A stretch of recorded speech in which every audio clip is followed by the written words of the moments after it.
Hello welcome to finance YouTube channel. So నిన్న చేయాల్సిన video ఇవాళ మార్నింగ్ చేస్తున్నాను యాక్చువల్లీ. ఓకే. సో నిన్న ట్రేడ్ ఎంట్రీ ఎగ్జిట్ డిస్కస్ చేద్దాము. బ్యాంక్ నిఫ్టీ ఎలా ట్రేడ్ చేశానని ఒక 2 రెడ్ క్యాండిల్స్ పడగానే సెల్ చేశాను. ఇక్కడ సెల్ చేస్తే నా లెవెల్ ఏదైతే గీసుకున్నానో ఇక్కడ ఎగ్జిట్ అయిపోయాను. ఓకే, అంటే క్లియర్ కదా, ఇక్కడ క్లియర్ కదా. So one trade. ఇంకో ట్రేడ్ చేసే అవకాశం ఉంది. ఎప్పుడైతే ఈ లెవెల్స్ బ్రేక్ అయ్యి ఇక్కడ పైకి వెళ్తుందో ఇక్కడ బై చేశాను. ఇక్కడ బై చేసినాక సమ్వేర్ ఇక్కడ నేను ఎగ్జిట్ అయిపోయాను. ఓకే, బట్ నా నెక్స్ట్ టార్గెట్ అనేది ఈ లెవెల్ కదా, హిట్ అయిపోయింది. బట్ నేను ఏం చేశానంటే తొందరగా ఎగ్జిట్ అయిపోయాను. మళ్ళీ కింద పడ్డది. ఇక్కడ కింద పడ్డ అవును కరెక్టే కదా, తొందరగా ఎగ్జిట్ అవ్వాల్సింది అని నా మైండ్ సైకాలజీ అనేది సపోర్ట్ చేసింది నన్ను. బట్ మళ్ళీ రివర్స్ అయ్యి పైకి వెళ్ళింది. నేనేమంటానంటే యాజ్ పర్ తమ్నెల్ చూసారు కదా, రూల్స్ గురించి పెట్టాను కదా. రూల్స్ గురించి డిస్కస్ చేసాం అంటే అనుకున్నామంటే అది ఫాలో అవ్వాల్సిందే మనకి ఎట్టి పరిస్థితుల్లో.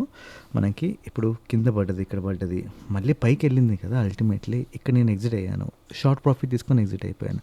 ఒకవేళ ఇక్కడ పడి ఇక్కడ నేను ఎగ్జిట్ అయిపోయినా అంటే లాస్లో, సెకండ్ ట్రేడ్ లాస్లో మనకి ఇక్కడ నుంచి మళ్ళీ పైకి వెళ్ళింది కదా. సో ఇట్లాంటి సిచ్యువేషన్లో అంటే ఇది నేను సైడ్ వే మార్కెట్ ఉంటుందేమో అని ఊహించుకున్నాను. బట్ అది మళ్ళీ పైకి వెళ్ళింది. ఓకే, ఇది రూల్స్ ఫాలో అవ్వడం వల్ల మనకు వచ్చే అడ్వాంటేజ్ అనమాట. రూల్స్ని ఎప్పుడు ఫాలో అవ్వాలి, బ్రేక్ చేయకూడదు. ఎస్, ఇది సైడ్ వే మార్కెట్ అయ్యే అవకాశం ఉంటుంది, బట్ చెప్పలేము. బట్ రూల్స్ని అయితే ఫాలో అవ్వాల్సిందే. ఫాలో అయితే మంచి ప్రాఫిట్స్ వస్తాయి మనకి. సో అది నేను చెప్పదలుచుకున్నాను. ఓకే, అండ్ ఒక ఎథీరియం చార్ట్ చూద్దాం ఇవాళ మార్నింగ్ క్విక్గా.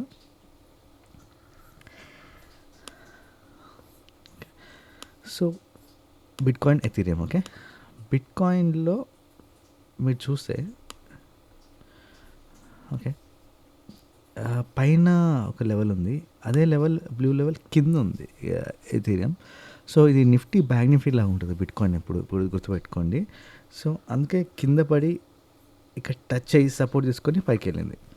ఇక్కడ బేసికల్లీ ఎలా అంటే ఇప్పుడు నిన్న ఇది ఓపెనింగ్ అనమాట.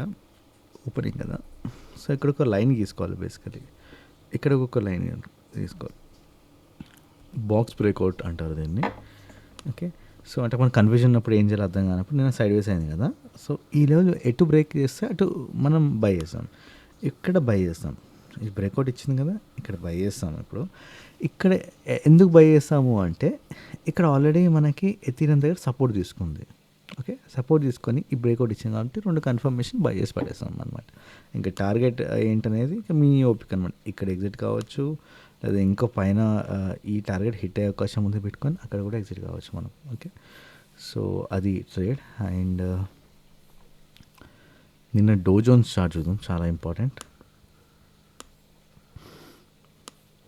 సైడ్ వే మార్కెట్. ఓకే, ఇక్కడ బై చేస్తాం, ఇక్కడ బై చేస్తాం, ఇక్కడికి వెళ్ళింది, ఇక్కడికి వెళ్ళాల్సింది, ఇక్కడికి వెళ్ళింది. అంటే ఇక్కడ ఉంటే ఎగ్జిట్ అయిపోవచ్చు. ఓపిక ఉందంటే ఇక్కడికి వెళ్ళాల్సింది ఉంటుంది కాబట్టి మనం కింద ఇక్కడే రివర్స్ అయింది కాబట్టి మనం ఇక్కడ వన్స్ ఇక్కడ వరకు రాగానే ఎగ్జిట్ అయిపోతాం. మళ్ళీ ఇంకో ట్రేడ్ తీసుకుంటాం, సెల్ చేస్తాం, ఈ లెవెల్ హిట్ అయిపోతుంది, మన ఎగ్జిట్ అంతే. ప్రాఫిట్ ఎంత వచ్చిందా, నో ప్రాఫిట్ నో లాస్ అని కాదు, ట్రేడ్ చేయడం ఇంపార్టెంట్ అక్కడ. అండ్ నిన్నటి క్రూడ్ ఆయిల్ చార్ట్ చూద్దాం ఒక్కసారి. ఓకే, ఇప్పుడు ఓపెన్ అయిందిగా మార్కెట్, ఇప్పుడు చూద్దాం chart. Actually 1 minute time frame పెట్టాను. జనరల్లీ అదే టైంలో ట్రేడ్ చేస్తాను కాబట్టి మళ్ళీ ఒక బాక్స్ ట్రేడ్ తీసుకుందాం. బ్రేక్అవుట్ ఇచ్చింది, బై చేద్దాం. బై చేసిన ఇక్కడికి వెళ్ళింది, అంటే ఇక్కడ వెయిట్ చేస్తుంది, పైకి వెళ్తుందా కిందికి వెళ్తుందా మళ్ళీ బాక్స్ పైన. దీని టార్గెట్ అయితే ఇది, బట్ మిడ్ టార్గెట్ పెట్టుకుందాం. ఇక్కడ రీచ్ అయినా ఎగ్జిట్ అయిపోవచ్చు ఒకవేళ పెద్ద టార్గెట్ పెట్టుకుంటే. నెక్స్ట్ గోల్డ్ చూద్దాం ఒకసారి.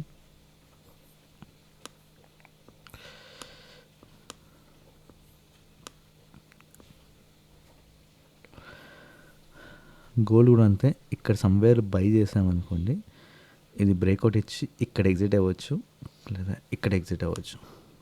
దీని టార్గెట్ పైన ఇంత పెద్ద టార్గెట్ చాలా దూరం ఉంది, రీచ్ అయ్యే అవకాశమే లేదు, అందుకే కింద పడిపోయింది. ఓకే, సో అది ఇవాల్టి trade. Okay, thanks for watching. అదే నిన్న ట్రేడ్. Thanks for watching. ఇవాళ మళ్ళీ ఇంకో వీడియోలో కలుద్దాం ఈవినింగ్.